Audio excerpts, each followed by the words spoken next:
when they write Florida history, there are certain names that you're not going to be able to leave out of it. Leroy Collins, for example, Reuben Askew, Sandy Dallenberg. You cannot take any part of Florida history, its constitution. He's made huge impacts on it, legislative matters. You know, he hired a young woman and groomed her, and her name was Janet Reno. And Sandy Dallenberg was going to be Solicitor General under Clinton, but he was already giving too many things to Florida, and Sandy pushed for Janet Reno to become Attorney General, and it probably cost him the Solicitor General job, but he's that person that was going to be last in the room. He's going to hold that door until everybody, you know, is in, or hold that ladder until everyone's on board. So he's that kind of person. You know, Sandy Dallenberg is the type of person who will, in essence, launch 1,000 ships in hopes that some of those ships would reach the shore. But with Sandy, most of those ships reach the shore. With most others, you'd hope that 1 out of 1,000 might do it and you'd be satisfied. But Sandy tends to have these ideas and visions and insight and innovative thinking, and this is one of them. And Sandy's always been very focused on issues of human rights, civil rights, the rule of law, and I think he has always taken that to his heart. People said that Sandy had 100 ideas a day, and 3 of them are great. And he has 100 ideas a day, and 99 of them are great, and the other is just very, very good. Before he became president of FSU, he had done a number of outstanding projects as Dean of the College of Law at FSU. He had also served as president of the American Bar Association. And my suspicion is that when he became president in 1994, he had the idea of starting a Center for the Advancement of Human Rights. I remember vividly talking to him about this whole concept and supporting him during those initial stages. But I give Sandy absolutely 100% credit for creating something that's been quite remarkable. Bob Kerrigan, who put some financial backing behind it, and then of course Terry Coonan and his staff for taking what was an idea on paper and creating something extraordinary. I remember it was in the president's box at a football game, approaching Sandy to say that I understood that as a rule universities are supposed to be neutral about things, but that I thought maybe we could take a stance in favor of human rights, in which case we could call ourselves the Center for the Advancement of Human Rights. That is, to put ourselves conspicuously behind it and not just academically, objectively about studying it, which was an idea I think Sandy liked immediately. You know, quite early on, Bob Kerrigan and I saw this aspect of the center much the same way. We did not want something that was just so totally academic that it just did papers or held conferences. We really wanted to see a center that was engaged in actual human rights. Honestly, it got off to a pretty fast start, and so the evolution is not so gradual as you think. Part of the reason I think it got a great start is that Bob Kerrigan put so much time and effort into thinking it through before we started. And once you got the interdisciplinary aspect of this right, it sort of took off. We had a lot of enthusiasm from faculty from different disciplines. We were able to recruit not just Terry, but shortly thereafter, Barney Twist, who brought just a wonderful academic orientation to the subject. Terry has been particularly significant in that way, not just in Florida, but throughout the United States and with the federal government in the whole area of human trafficking. And not just in shaping the legislation, but in training judges and law enforcement officers in how to enforce the legislation in a humane and effective way. And at the same time, Barney Twist has just this most spectacular record of scholarship. He's a one-man know what to say. It's, you know, he's almost a one-man university.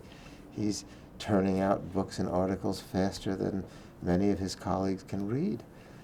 What Sandy does is he takes a step back. He brings in good people like he did with Terry Coonan and with Bob Kerrigan, and then is able to let them move that program forward. He never micromanages. He puts complete faith in individuals that he's selected, and he did that at this center.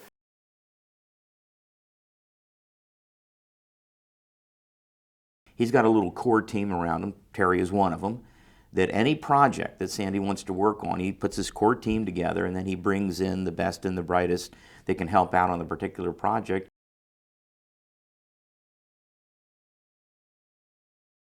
Vanya came to us at the very beginning of the center.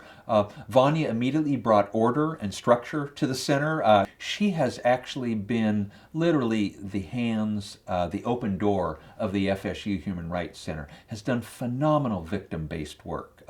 We have actually worked with victims of labor trafficking and sex trafficking, but also victims of crime from the immigrant community all over Florida, and in large part that is due to Vanya. One of the things we have tried to do collectively, Sandy, Barney, Terry, I include myself in this, is to spread the idea of human rights scholarship and human rights teaching rather more widely among the FSU faculty.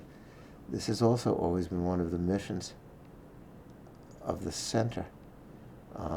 Which is not just to have a small number of people working on the problem, but to get human rights thinking deeply ingrained into the whole culture. We started with this idea that we should create courses here at FSU, and early on, within the first 6 months or so, we managed to galvanize a wonderful group of faculty. This was faculty from law, from social work, from criminology, faculty from our communications and our film school, really faculty from all over the university that had an interest in teaching human rights courses. Initially, Terry reached out to me and invited me to participate in a faculty reading group on human rights issues, and that was a fantastic experience because it helped me meet a lot of other faculty across campus. And we met once a week for a semester, and we read a wide range of books, and some fiction, some nonfiction, all addressing human rights issues, and that was a fantastic experience. I first became acquainted with the center through Terry Coonan. I believe it was soon after he arrived. I think one of my colleagues had told me about him. And I believe soon after that, either he called to make an appointment or we met, and he came over to the film school and we talked about offering a class, human rights and film class. So almost all of them already had great hands-on human rights advocacy or great research experience in the human rights field within their own disciplines. So they created for us a host of courses so that, again, that was the beginning of what we now have, close to 40 or 50 courses that we offer on a pretty regular basis.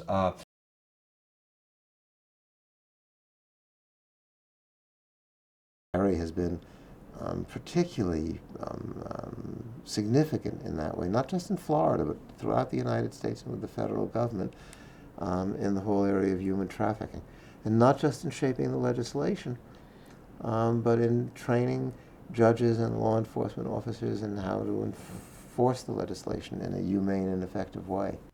I never envisioned when the center got started that it would be a major, it would have to play a major role in educating law enforcement officials or in drafting legislation.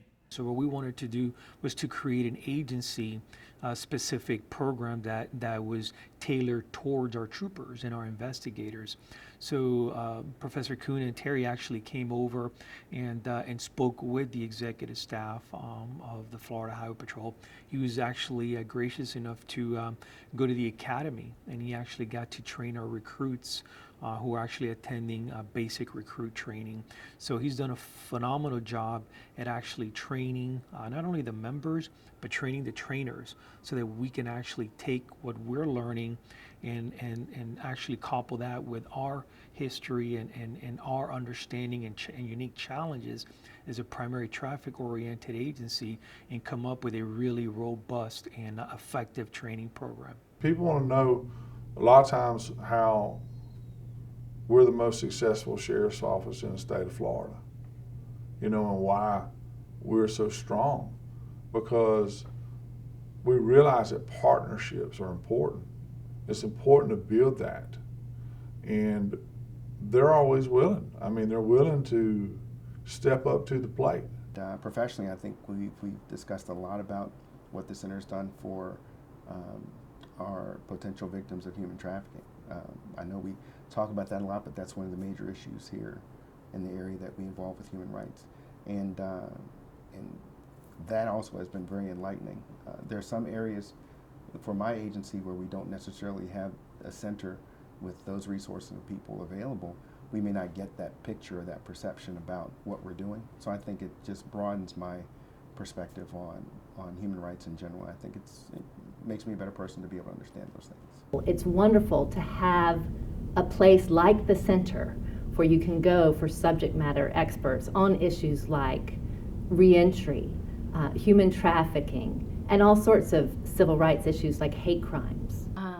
Human rights, gender rights, and equality are human rights, and I think that what the center is able to do is really work at that intersectionality between social justice, gender justice, and racial justice, which is critical. And one of the things that I think is the most important thing about the center is it's always been in the forefront, always been in the vanguard of the human trafficking area. And it's so necessary to have kind of a historical perspective on how human trafficking has been investigated, prosecuted in Florida, as well as locating victims and meeting victims' needs.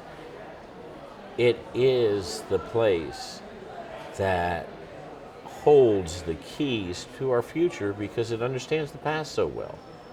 And it's always been innovative, and it's always been relevant, and it's always been, there's only one word, vital. It's important that we have a place like the center that can help us think with an open mind, challenge us to address issues that are uncomfortable, and hopefully point us in a progressive direction. That report that was done, I think in 2004, was released, really provided the basis of a lot of policy and service discussion in the state. Really brought to the fore a lot of understanding among the public and policymakers of what human trafficking looked like in Florida. And bring the human rights perspective into the community. It's a practical, hands-on focus on the issues of human rights in all of their incarnations and forms that the university community needs to stay aware of, whether that's looking at immigrants, whether it's looking at women, whether it's looking at people who are victims of any kind of abuse, of torture, of domestic or sexual violence or trafficking. That informs and helps the university community realize this is something going on in our society. I often denote the center as a diamond in the rough here at Florida State University just because they are, the caliber of work that they do, the type of personnel that works there, the type of faculty, the type of research, the type of outreach that they do into the community is just, it's top notch. The Human Rights Center has benefited and has done really strong work to help people in their lives, whether that's meant getting survivors of trafficking T visas and being able to bring them and their children into this country. Specific immigration assistance, specific assistance around violence issues. These are all things that the center has provided immediate hands-on assistance. I think it's a great organization in Tallahassee especially, and also for the community and for outsiders like me, because they bring hope, comfort, and a freedom into your life so that you can achieve your dream without fear. From being an applicant to now a recipient of deferred action has definitely it's changed my life. I went from not having a driver's license to having one, from not having a work permit to having one. And it's that type of relationship that they're always looking out, are you due for a renewal? Can we help you with your renewal? That is very encouraging, not only to find it here in Tallahassee, but to find it from individuals that are knowledgeable and respected in the field of immigration policy and advocacy. They taught me about the Universal Declaration of Human Rights, and through my conversations with them and helping these clients, I began to understand social work as a human rights profession, and that was an incredible light bulb that went off in my life. Because of that, I came back to FSU. Because of that, I'm getting a doctorate in social work and human rights. So, my interaction with the center could hardly have been more momentous. I would say that team has really, had just spectacular success. You must have heard by now about the numbers of internships, how actively involved we are with refugee and asylum cases, the good works of the center, all around the world, students who we put into internships in places all around the world from such a broad range. It's the pride I feel that we have this great program on campus that can really help our students. And that connection between the center and our students has been just unbelievable. It's unprecedented, actually, in our profession and on the universities across campus, that we have this great human rights center, and it can really directly help our students, our therapy students, to really realize just how powerful their work can be. I think it's very important for the students because they have at least they have guidance when they work with the center. And this is very good, and I have seen how the students really matured from, like just working with the center and working with professionals at the center.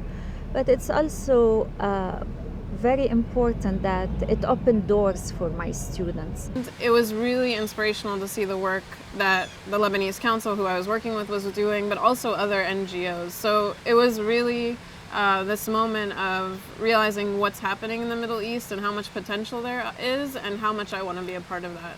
I've been fortunate to be able to pursue a career in human rights, but it's normally a very challenging field to break into.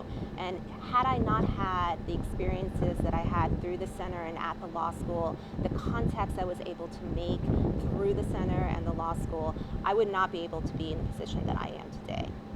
A lot of organizations are single mission organizations, and they hone their craft. They do really well in the one area that they work in. Yet CARE has not said we're not going to just work in one area. We're going to work in many areas, and we're going to give students the opportunities to do the kind of human rights work that best suits them, and really get them started at a really young age in caring about this work. So when they graduate from college or from law school and move out into the world, they are our next human rights leaders. And I was a student, now I'm the director of the Innocence Project of Florida, and there are lots of students just like me who will be the next leaders to prevent human rights atrocities and tragedies and help vulnerable people wherever they need it. Working with the center, the thing that's been the most exciting is really my longevity and relationship with the center's work and its importance. I guess as opposed to one particular crowning moment, we're talking about a very long relationship that's over 15 years long, with many crowning achievements in liberating victims and in prosecuting slavers or human traffickers. The center has been in a position to really build and coordinate services, build those relationships with not only non-governmental organizations, which is part of the mission, but also with federal, state and local agencies. We have been able to connect, we have been able to make them also part of what we do. They have been very open to not only get the training, not only be trained on different human rights issues, but really work with us on different cases. This whole body of work, the idea that faculty and students, this university, has been engaged in human rights in ways it never was before Terry came along. Think of ourselves as very actively engaged in the life of the center, but really it only has 2 faculty members. And if you take a look at what they have accomplished, it's rather spectacular. So if we could just imagine what 4 faculty members might do, and and some more staff, I think that we could be doing really more and also more exceptional things with the students at the university. And this is another way of showing how human rights scholarship and pedagogy and service can all be combined. We have such outstanding graduate students and undergraduate honor students that providing them with a first-class education can also be a way to building the scholarly profile of the whole center. If our undergraduate seniors can be publishing in top journals, something really good is going on here. The message that I would like to pass, that's a good question. First of all, I would like to say to the donors of the center, thank you, big time. Second, I would like to say to other people to come and see the center and come and see what we do and all sorts of projects that we have. We need support. We need support. And again, we the community wouldn't be what we are without the center.